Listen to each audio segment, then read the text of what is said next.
qui est générale. Elle est générale parce qu'elle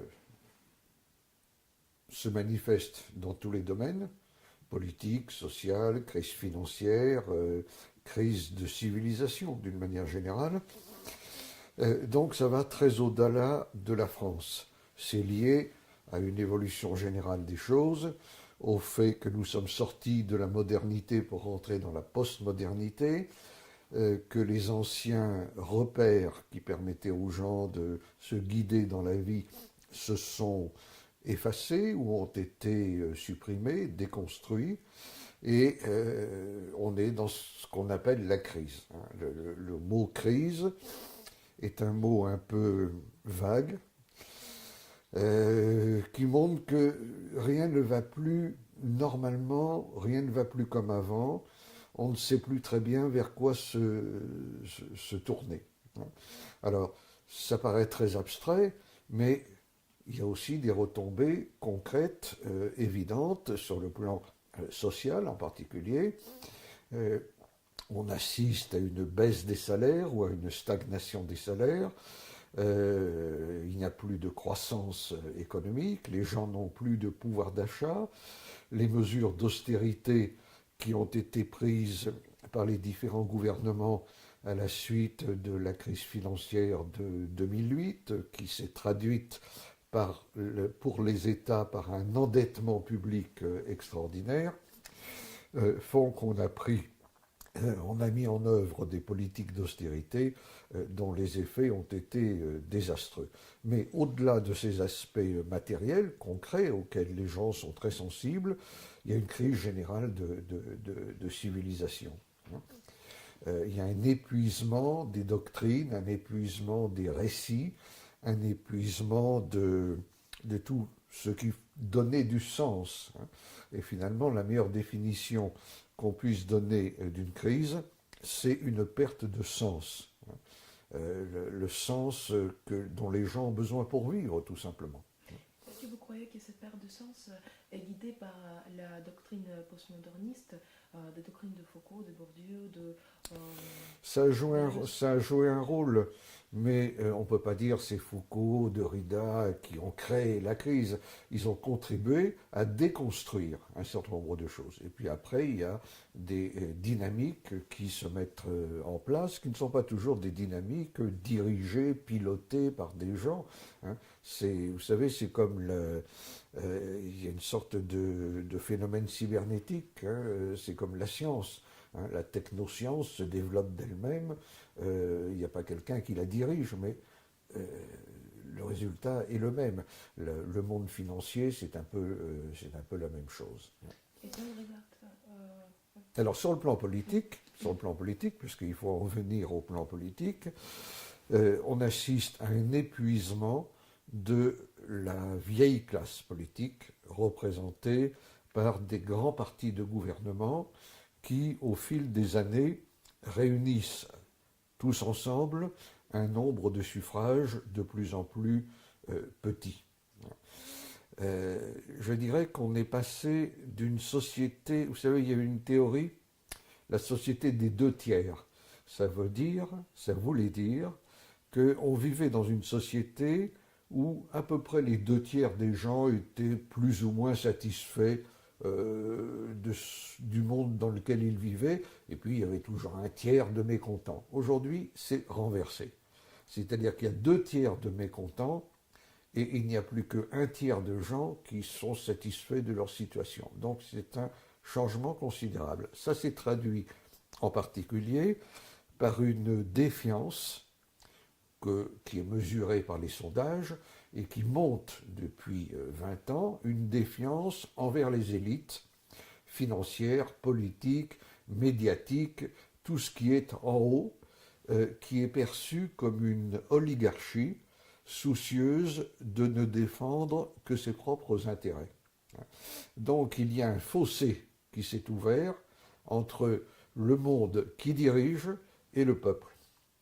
Et ce fossé est particulièrement impressionnant entre les partis de gauche et le peuple, parce que traditionnellement, on considérait que c'était plutôt les partis de gauche qui défendaient le peuple, etc.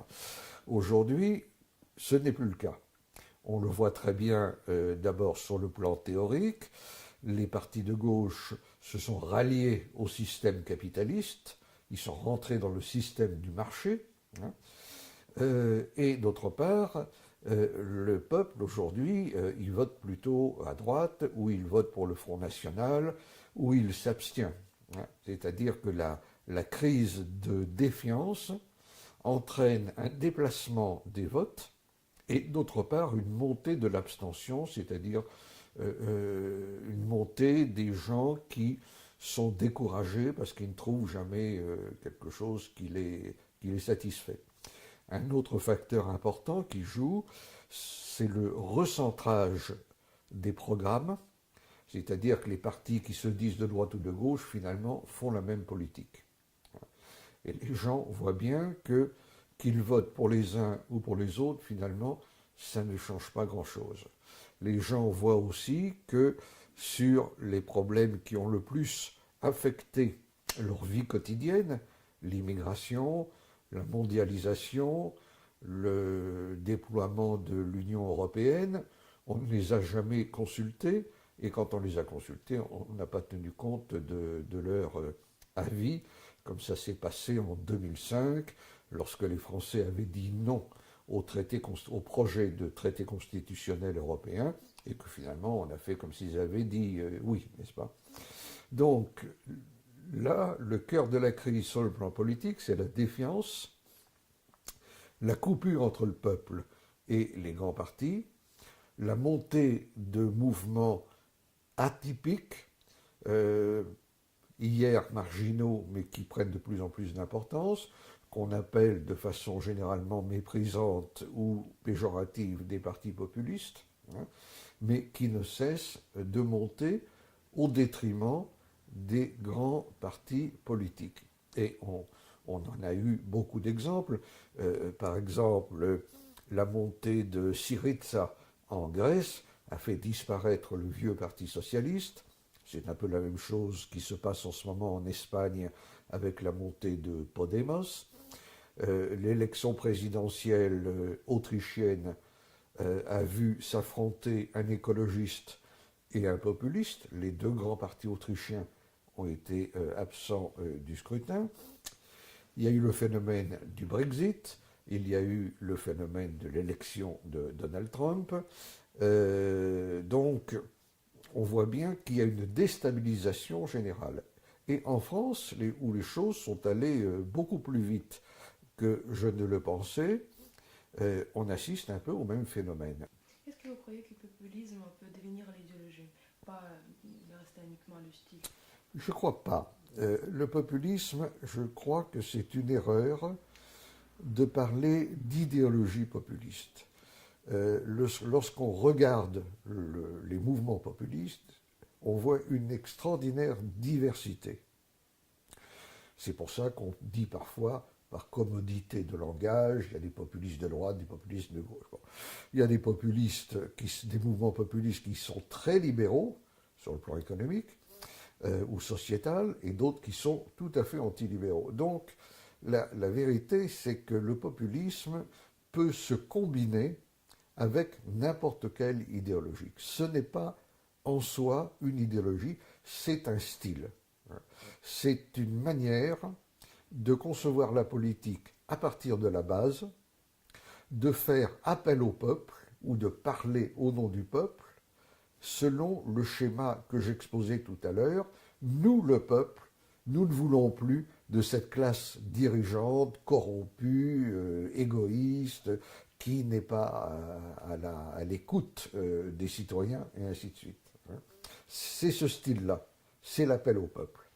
Alors maintenant, quand on fait l'histoire du populisme, les historiens, les politologues, on fait l'histoire du populisme, on repère dans le passé des choses qui, généralement d'ailleurs, ont fait commencer le populisme en Russie et aux États-Unis à peu près à la même époque, avec en Russie le mouvement des Narodniki, hein, donc de ces socialistes qui allaient vers le peuple des campagnes pour alphabétiser, développer une conscience politique populaire mais en misant sur la communauté paysanne, qu'ils estimaient la meilleure manière de résister à l'expansion du capitalisme occidental.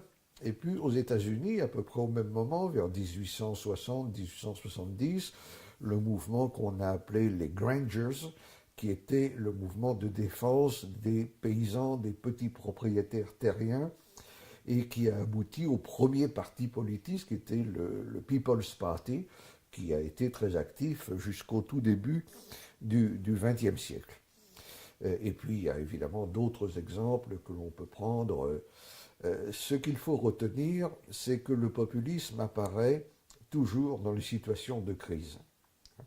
Il apparaît au moment où la démocratie libérale montre ses limites.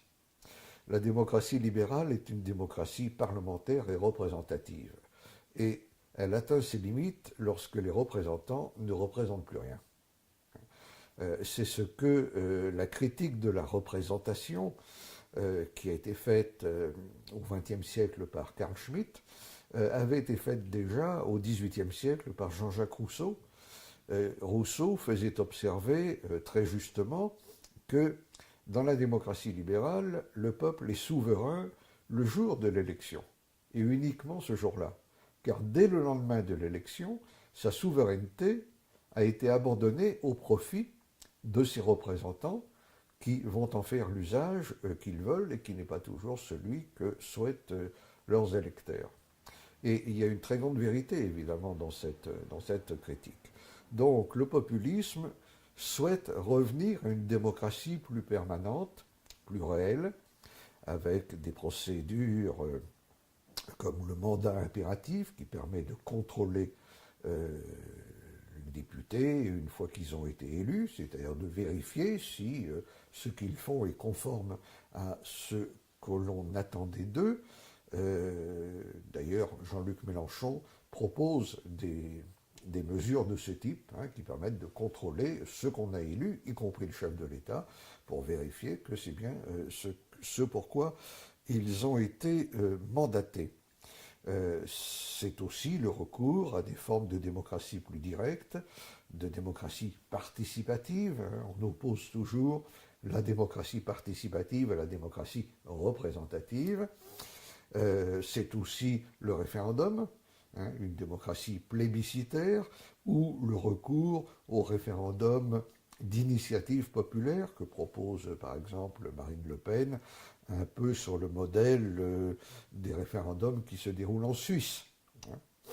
Donc l'initiative du référendum, ce ne soit pas seulement le pouvoir central qui dit « je vais organiser un référendum », mais que ce soit le peuple lui-même, lorsque 300 000, 500 000, 1 million de gens demandent qu'on pose une question, et voilà, le référendum a lieu. Donc, je crois que c'est important de dire que le populisme n'est pas en soi une idéologie, mais un style. Alors, dans l'avenir, est-ce que ça sera comme ça? Est-ce que le populisme peut progressivement devenir une idéologie? Je ne sais pas, c'est possible, c'est pas impossible, mais nous manquons trop de distance. Étant donné que les populismes sont très divers, lorsque sera venu le moment de faire le bilan de tout ça, le bilan sera nécessairement contrasté. Il y aura des populismes qui auront réussi, d'autres qui auront échoué, très certainement. Et puis on verra à ce moment-là ce qu'il en sera. Mais je pense que pour l'instant, il faut interpréter le populisme comme un phénomène de transition. Il y a un ancien monde avec des vieux partis, des vieilles élites dirigeantes, et la montée du populisme aboutit à les faire disparaître, à les écarter de plus en plus. Donc, il y a une transition. Vers quoi est-ce que ça va? Vers quel type d'institutionnalisation, de mouvement politique? Bon, c'est trop tôt pour le dire. Les Russes vont dire que vers la fin du monde, plutôt. C'est la fin d'un monde. C'est la fin d'un monde, c'est pas la fin du monde. Il ne faut pas confondre la fin d'un monde et la fin du monde, mais c'est la fin d'un cycle, c'est une sorte de tournant historique qui et maintenant à peu près partout.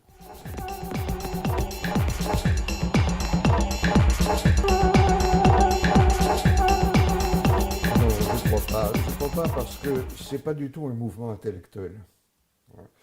C'est vraiment un mouvement qui s'adresse à des classes populaires qui, généralement, ne lisent pas les philosophes. Il y a des exceptions, bien entendu. Mais cela dit, il y a quand même des auteurs qui ont essayé de théoriser le populisme.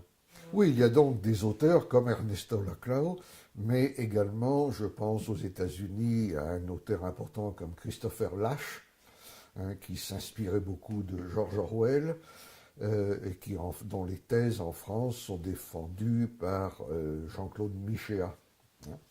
Donc il y a des philosophes politiques, il y a Chantal Mouffe aussi, qui est la femme de Laclau, qui est toujours active parce que Laclau est mort il y a quelques années. Donc du point de vue de la philosophie politique, il y a des auteurs qui théorisent et qui essayent de donner aussi quelques consignes ou quelques conseils aux mouvements populistes. Mais on ne peut pas dire que les mouvements populistes en tant que tels ont beaucoup de références intellectuelles. Si vous prenez, je sais pas, Marine Le Pen, je crois, n'a pas elle a d'autres qualités, mais elle n'a pas des connaissances philosophiques ou théoriques très considérables, et ce n'est d'ailleurs pas ce que les gens attendent d'elle.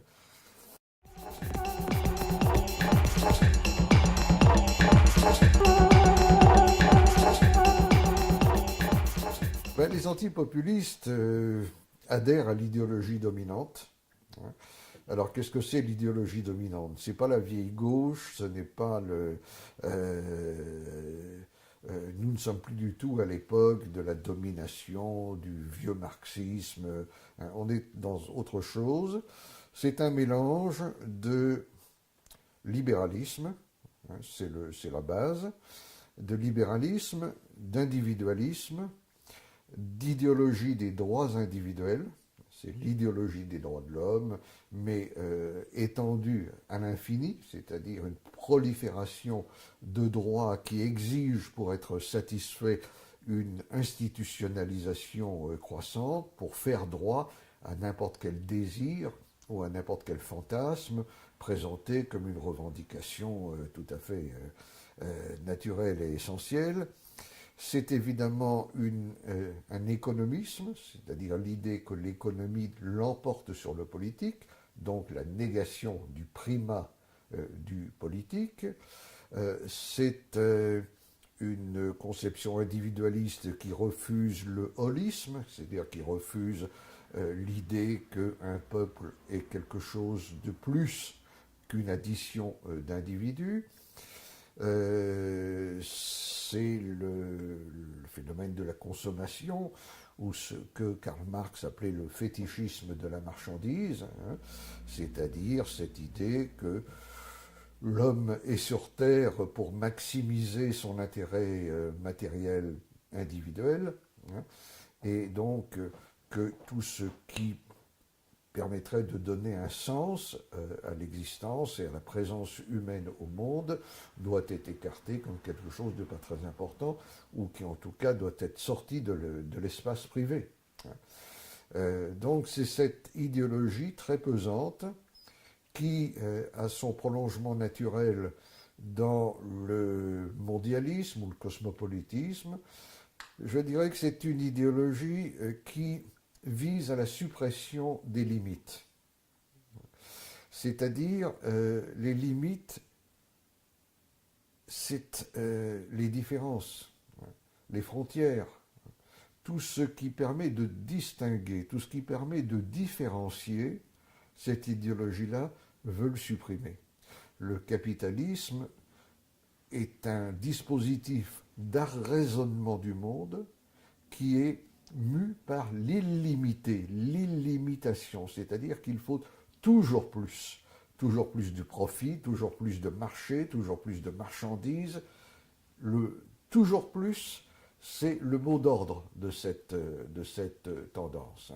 Et par conséquent, pour transformer la planète en un gigantesque marché, il faut supprimer tous les obstacles politiques, sociaux, culturels, donc supprimer les différences. C'est la raison pour laquelle cet universalisme est amené à considérer ou à estimer que les différences entre les peuples, les différences entre les langues, entre les cultures, entre les histoires, tout ça doit être balayé parce qu'il faut homogénéiser, uniformiser et faire que la planète soit un espace lisse habité par un même homme qui serait de partout et de nulle part, c'est-à-dire en réalité un homme abstrait hors sol. Car les frontières, ce sont aussi des limites.